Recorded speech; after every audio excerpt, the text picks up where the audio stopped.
Good morning to everyone. My name is Winston, and I will be presenting to you my paper on the title Tracking and Estimation.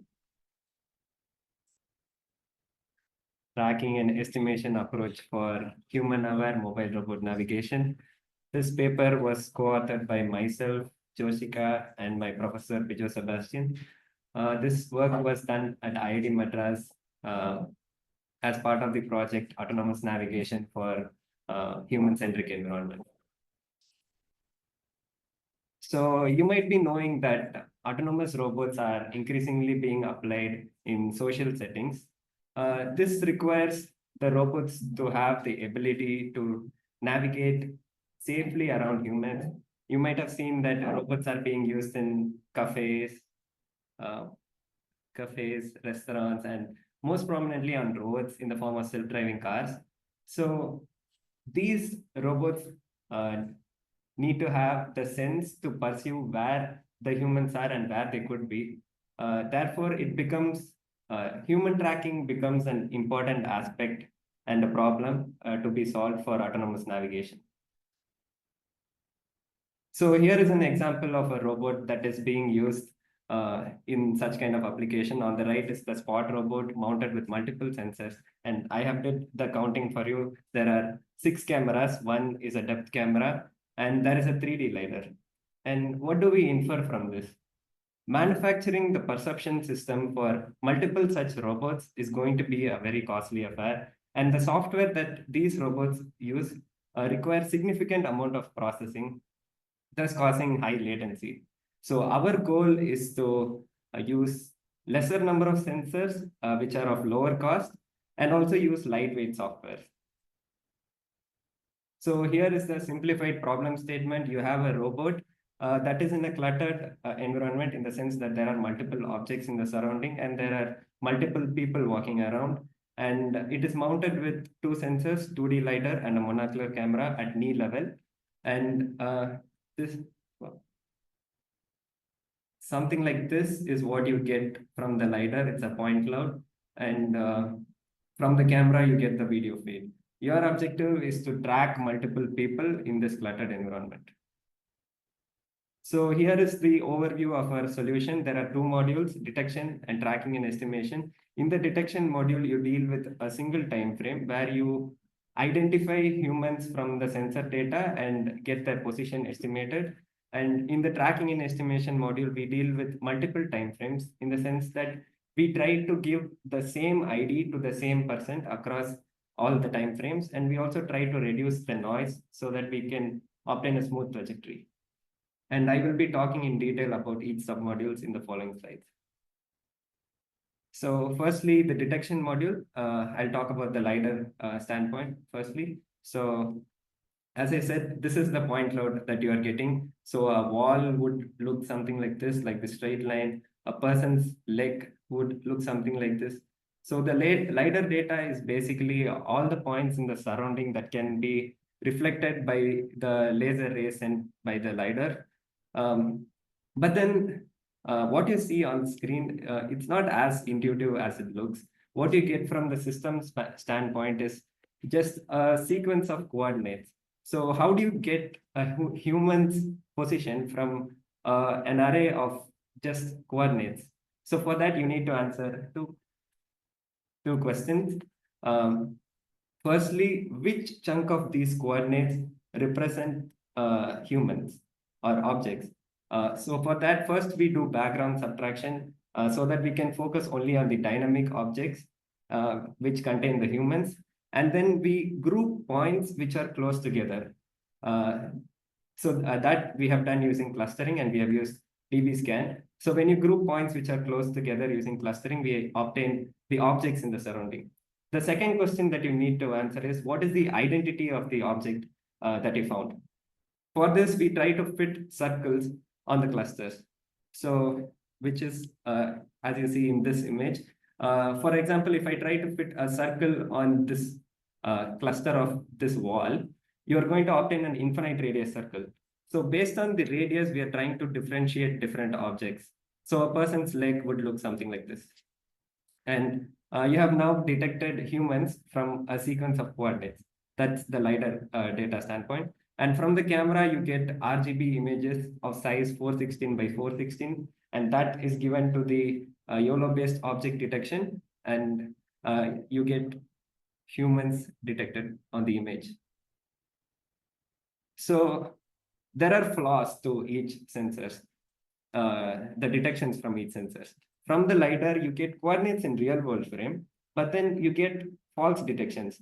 A pole or a pillar can also be detected as human legs since we are using a curvature based method. And from the camera, you get coordinates in image frame. And there is a lack of depth information in that. So the coordinates are not in real world coordinates. So to compensate for the flaws of each sensor, we combine information from both the sensors. This we have done by projecting the LiDAR detections onto the image frame. As seen in this image, the blue dot represents camera detection and the red dots are the LiDAR detections. And then we map based on how close they are together, that we have done using Hungarian algorithm. So after this, the number of camera detections become equal to the number of LiDAR detections, thus removing all the false detections. So you are left with reliable LiDAR detections, which gives us the post estimates of humans. So till now, we have obtained human detections in a single time frame. Now we need to make sure that the same IDs are given to the same person. As in, say you have obtained ID1 and ID2 in this frame. In my next frame, I need to make sure this ID1 is given to the same person.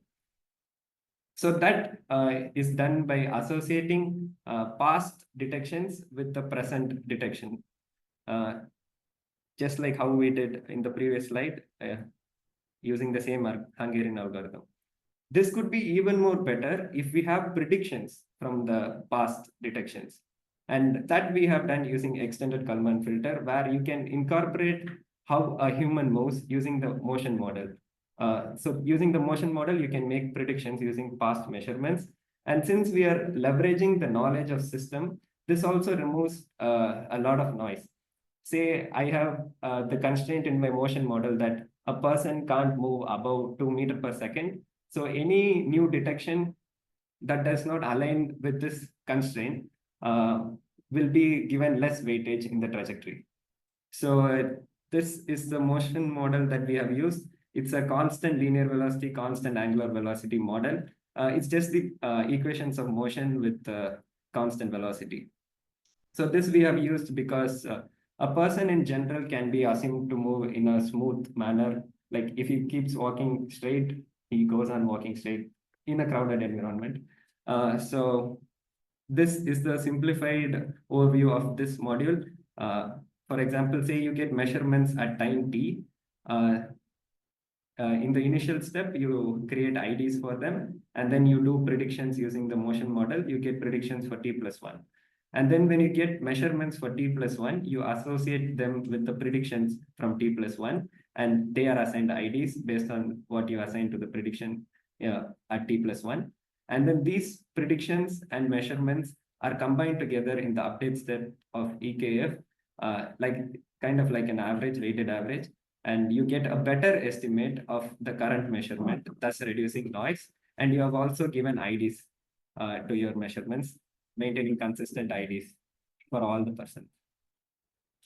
So we have done multiple experiments to validate our system. In this experiment, the person is moving half a circle around the system. On the left, you see the results. The measurements are in the red line, and the updated Kalman position is in the colored dots. And you can notice that there is a kink in the measurements, actual measurements, but that has been smoothed out with the help of EKF. So that it showcases how we are reducing noise. And the blue dotted lines show the predictions from EKF. So you can notice that half a circle has been completed as a full circle in the prediction.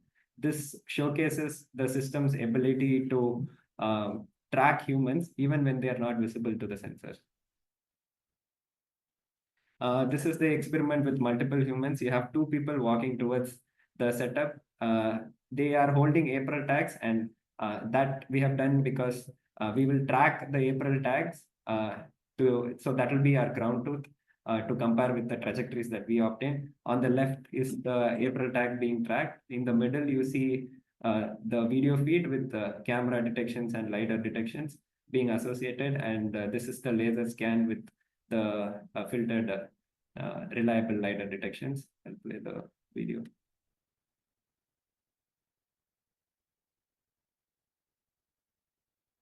Yeah.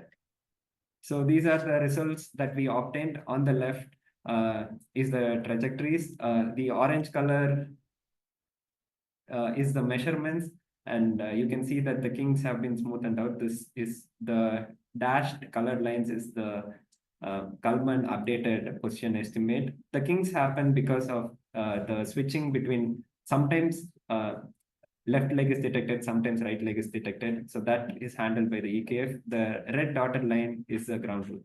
And on the right is the comparison between the ground truth and the position estimate that we got after EKF. And this is the mean square error between the ground truth and the estimates that we found. You can notice that as time progresses, the mean square error goes on reducing. The average mean square error that we got was 0.11 meter square. So through in this paper, we have implemented a cost-effective solution for tracking, and we have also obtained a reliable level of accuracy for doing autonomous navigation. In the future, we plan to detect other entities on the road like bicycles and cars for autonomous driving application, and we will use a better motion model in EKF to reduce noise further, and we will integrate the perception system with motion planning and control to obtain a completely autonomous solution. That's the reference. Thanks for listening.